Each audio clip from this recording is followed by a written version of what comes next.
Yeah, easy stuff. Get away. Oh wait, they're all dead. They can't trigger it. Some people really don't like Firewall Ultra on PSVR2. I'm not one of those people. I quite like it, and I desperately at every single turn want to like it more, but it does make it kind of difficult. One, because it's incredibly hard at points. It's like Rainbow Six Siege in that sense. I get shot by somebody who I can't see and is halfway across the map, but that in itself is just a walking skill issue on my part. Up the stairs. The other half is that sometimes the game doesn't work. And although it's had good updates which have fixed the progression and fixed some squad matchmaking issues when you're sticking with the same squad and you've invited your own friends, however there are still many other issues, including normal matchmaking, that are yet to be resolved. And for an example, I spent 2 hours today recording footage for this video and playing some more Firewall, and 35 minutes of that was spent in a lobby waiting for people to join. We had an AFK dude in the last lobby that just wasn't. Oh, that's fucking annoying. And there's no timeout kick and there's no vote kick, so Exactly. Yeah. we were just like, well, this is good. Now, I don't believe that this game, which was the most sold game of last month on the EU and American PlayStation Store charts, doesn't have a good player base. I just feel like it's gotta be some sort of back-end issue or bug that doesn't funnel players into actively open lobbies, because I was waiting for a quarter of the playtime over the last couple of days for people to get into the lobby. And sometimes the game will just throw enemy players in your lobby. You'll have two separate lobbies and you can see the outline of enemy players through the wall, and you're both on either side of the wall communing with your team that you can speak to, but sometimes it'll just throw a player from the other team into your side of the lobby, which isn't really a bad thing. They're just kind of chilling there, and it's slightly confusing because you can be thrown into a team of people surrounded by red outlines, and you do kind of shit yourself as soon as you get into the lobby. No skill, we gotta tell you this. If this man is AFK, he will be no good to us. Overall, I have faith in no skill, even though they're outlined in red like an enemy for me right now. I don't know what's going on with that. Yeah, for me too. Maybe they switch up. We'll get in their team. That is probably my only big issue with the game in its current state, is that I spend a lot of time in lobbies, and if people talk in lobbies, it can actually be a pretty wonderful experience. I've met some genuinely funny and great people in Firewall Ultra lobbies waiting for the games to start, and luckily when the lobby gets full, the game doesn't take too long to start at all compared to launch. The issue is getting that lobby full, and as much as I love talking to randoms who join, sometimes people don't use their microphones at all, and you sat there in silence for what feels like an eternity in a loop of searching for new players as new ones join and then inevitably leave once they have 5 minutes of waiting for the game to start. Anyway, I've ranted for 2 minutes. Let's move on to the game is fun, because it is.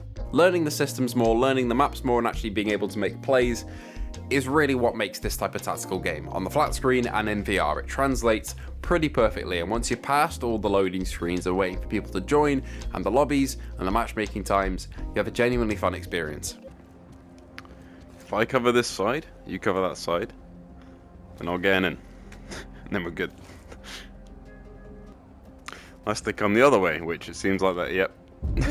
Of course, it works better when your team is communicating. If you're in a team with silent people, especially as myself, who likes to narrate as I play VR because I make videos, I'm sitting there talking and nobody else is responding, which is slightly awkward, and also makes team play very hard when your team goes running off, slide cancelling into the sunset, trying to find the laptop, or if you're on the defending team, they don't protect the objective at all, they just sprint off and actually go to the enemy spawn and essentially use COD movement to defeat them. For every 2 tactical, well-placed and fun games where you're stealthing through corridors, you're making plans, you're using gadgets properly, you're pushing doors, you're checking cameras, you get a game that consists of enemies who sprint at you at full force at the speed of a bull and then plant 15 consecutive 5.56 NATO rounds in between your eyeballs. Yeah, I see their flashlights.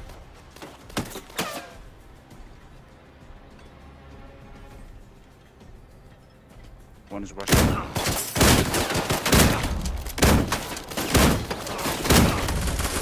No. Ah, fuck. That isn't the most fun, I must admit, but that is not the norm for a game like this. Most people don't abuse the movement system and instead opt for pretty tactical gameplay, and I think that's one of the coolest parts about the game, is when it really all flows and comes together and you have a genuinely fun experience of tactical gameplay that I've been missing on PSVR2. And I said this in my review and I still stand by it. When Firewall works, it really works.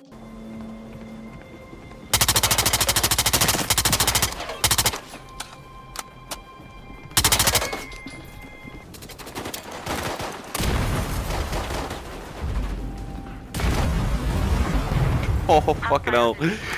My nade destroyed that person. Alright, I'm pushing up to you guys.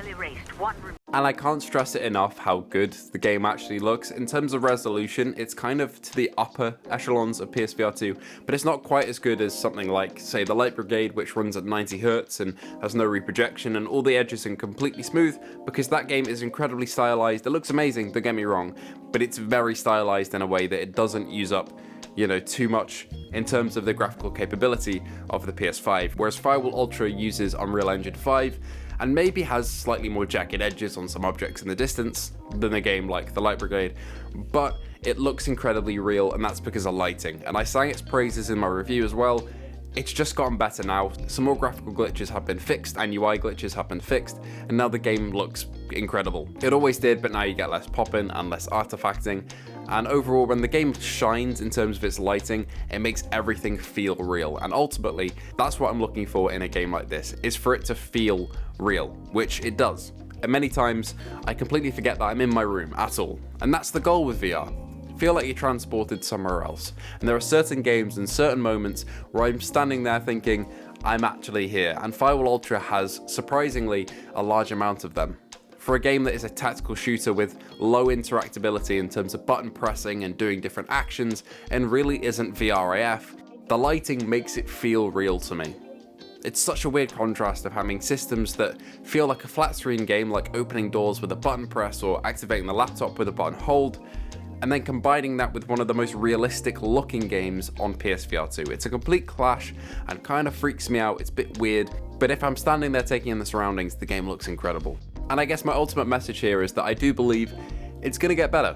If you enjoy Firewall now, it's just going to get better and better as we keep going forward. They're updating the game still, maybe not at the rate of a dev like the Crossfire team at Smilegate, but they're still ramping up updates again and again. I mean, they've already fixed progression only a couple weeks after launch, which is awesome. Before, you'd spend hours grinding matches and not get anywhere closer to a gun that you want. Now you level up faster, you get money faster, and overall, it's a great time to progress. And it is a great time playing the game. I just wish that it worked a bit more consistently with matchmaking, and hopefully that can get resolved. But from what I hear, if you're playing with a squad of 4 that you know are going to be in the same squad, if you're playing with 4 friends, Firewall now actually works with its squad system, which is great.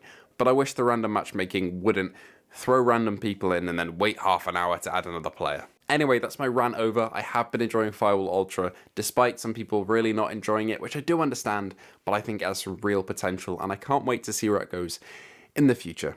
Anyway, with that all being said, thank you all for watching. Hope you did enjoy. If you did, feel free to like and subscribe, and I hope to see you all in the next video. Nade? Fucking hell. I'm dead. Oh no.